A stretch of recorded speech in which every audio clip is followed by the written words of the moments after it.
Hello! Dans cette vidéo, tu vas apprendre à utiliser le présent simple en anglais. How to use the present simple in English. Quand doit-on employer le present simple? On utilise le present simple pour parler d'une action répétée, comme la routine. Exemple, I get up at 6 every morning. On utilise également le present simple pour parler d'une vérité générale, quelque chose qui sera toujours vrai. Exemple, water boils at 100 degrees Celsius.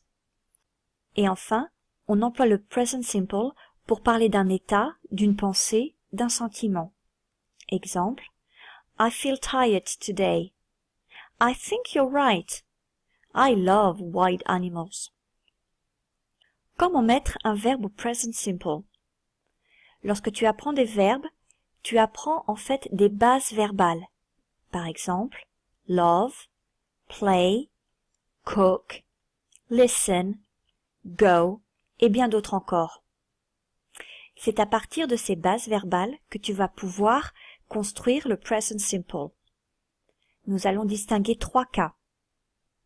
Les verbes dans les phrases affirmatives, les verbes dans les phrases négatives et les verbes dans les phrases interrogatives. Dans les phrases affirmatives, tu ne vas presque pas toucher à la base verbale. Prenons l'exemple du verbe cook. I cook, you cook, he cooks, she cooks, we cook, you cook, they cook. Tu remarques qu'à la troisième personne, j'ai rajouté un S et que je l'ai prononcé. Cooks. Prenons un deuxième exemple. I go, you go, he goes, she goes, we go, you go, they go. Ici, j'ai intercalé un E entre le O et le S. Dernier exemple. I watch, you watch, he watches, she watches, we watch, you watch, they watch. Tu as donc remarqué qu'à la troisième personne du singulier, je rajoute un S à la base verbale et que je le prononce. Ce S a trois prononciations possibles. S, Z et is. Le premier son, S, cooks, eats, stops. Tous les verbes qui se finissent par les sons P, T, F et que auront leur S à la troisième personne du singulier qui se prononcera S. Deuxième son, Z, comme pour loves, holds, sings.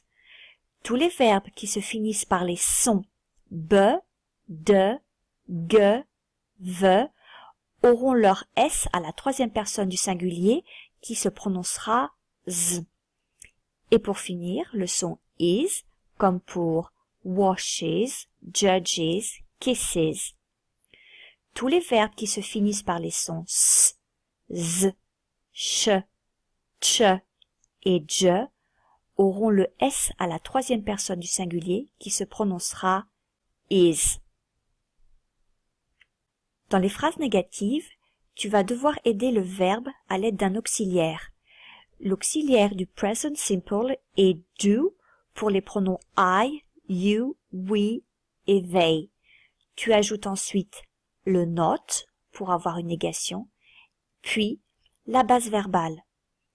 À la troisième personne du singulier, l'auxiliaire est does, puis tu ajoutes la négation not et ensuite la base verbale.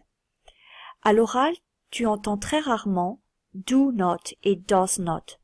Tu vas plutôt entendre don't et doesn't.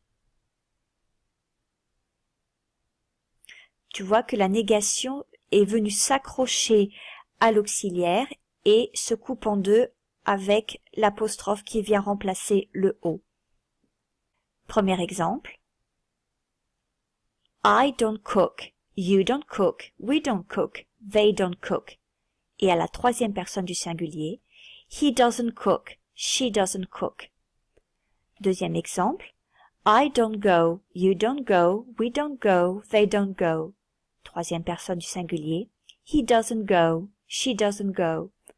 Et dernier exemple. I don't watch, you don't watch, we don't watch, they don't watch. Et à la troisième personne du singulier, he doesn't watch, she doesn't watch. Tu remarques que c'est l'auxiliaire, en fait, qui a pris le S. Tu n'as donc pas besoin de rajouter le S à la troisième personne.